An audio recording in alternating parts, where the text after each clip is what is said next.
Good afternoon and thanks for watching. I'm Jurnee Taylor and here's a look at the stories we're following today. At least 6 people in Ukraine are dead after a Russian rocket attack. We have the details coming up. Plus, a new Little Rock grocery store is bringing fresh food and hope to one community. More on our most viewed story at 12:07. And Social Security scams are on the rise. A little later, the Verified team shows us how you can avoid falling victim.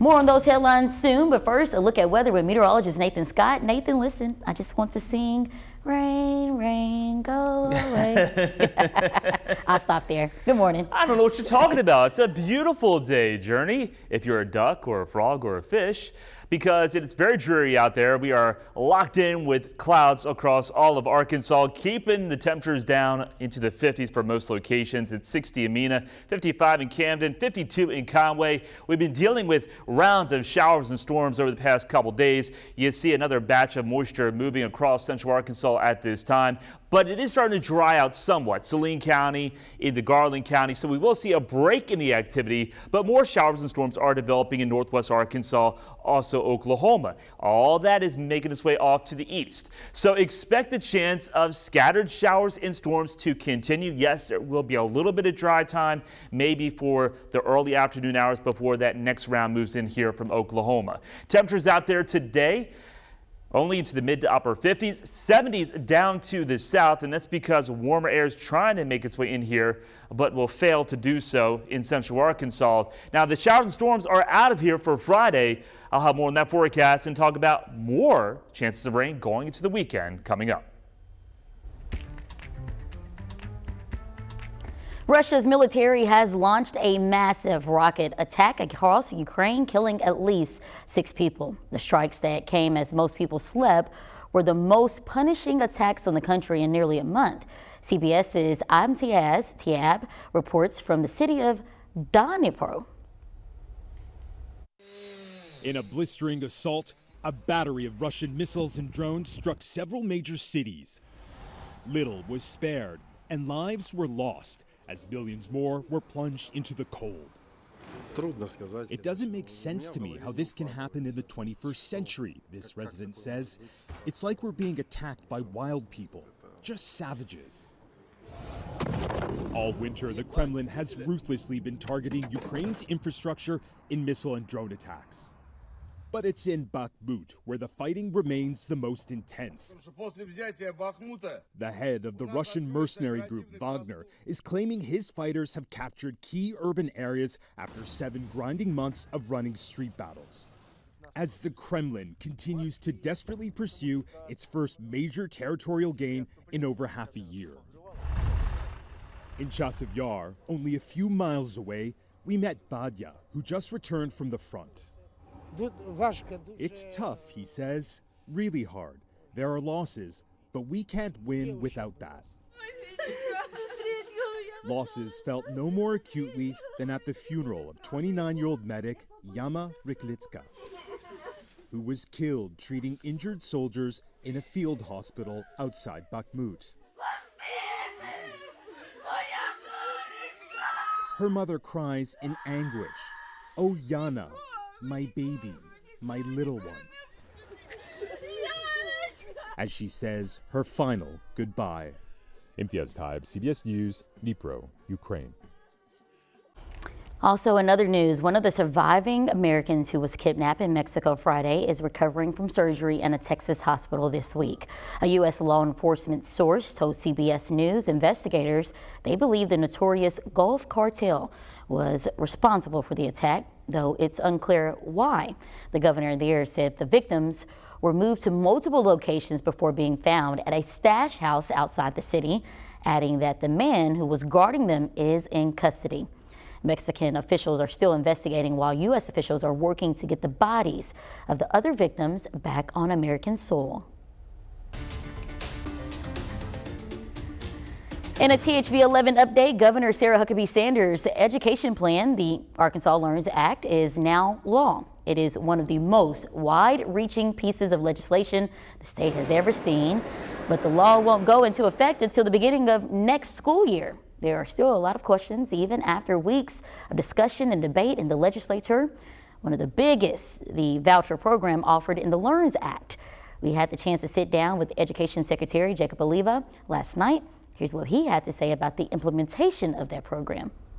The bill sponsors worked on scaling in this program over time, over the first couple of years. So in year one, we'll be able to have a pretty good handle on the demand for how many parents and students want to participate. You have to look at data. When you're looking at predictable data, you have to look at historical trends and make an accurate prediction. And I can't tell you what the future is going to lead, but we want to make sure that any family that wants to execute in a choice option, and scholarship program is not the only choice.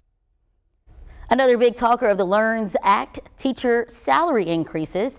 He tells us teachers should expect that increase on day one of the upcoming school year, as school districts should be able to set their salary schedule and have the funds to implement. You can find a link to our full interview with him and read the LEARNS law in full on our website. That's thv11.com.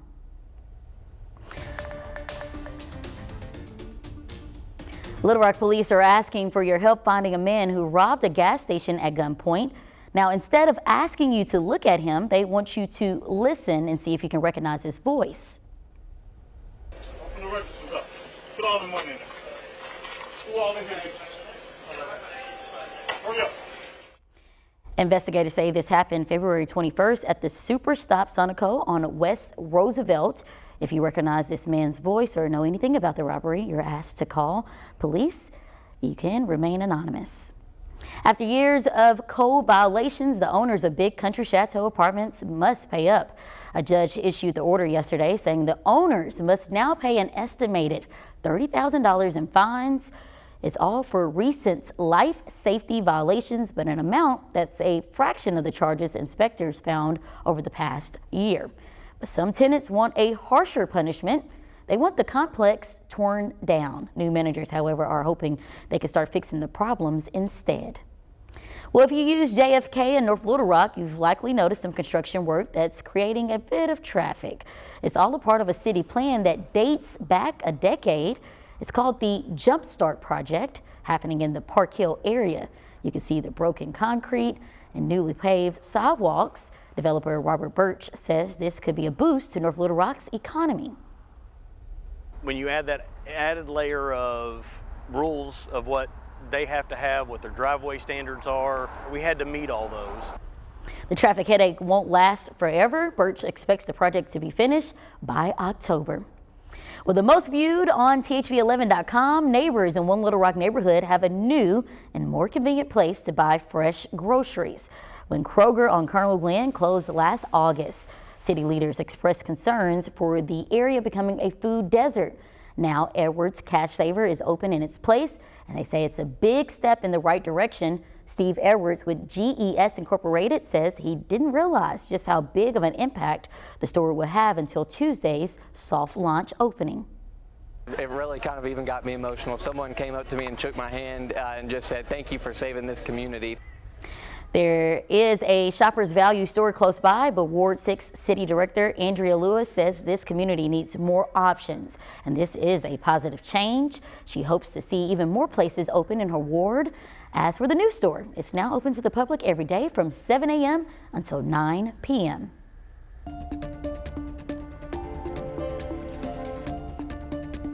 High school basketball returns to Hot Springs this week. The state championships kicked off just a few minutes ago. Today is the 4 and 5A state tournaments. You can catch all the action on Arkansas PBS, and our team will be there tonight and tomorrow bringing you all the highlights on air and online. Now, a quick note for anyone going to the tournament this weekend. For the first time, walk-through metal detectors will be in place at every entrance of the Bank of Ozark Arena. Visit Hot Springs says they want to slow things down unless someone is trying to bring in an item that isn't allowed. There's also a clear bag policy. You can read more about that and find a full list of prohibited items on hotsprings.com. Taking on climate change, one plate at a time. Coming up, we're taking a closer look at the movement to eat less meat. Nathan.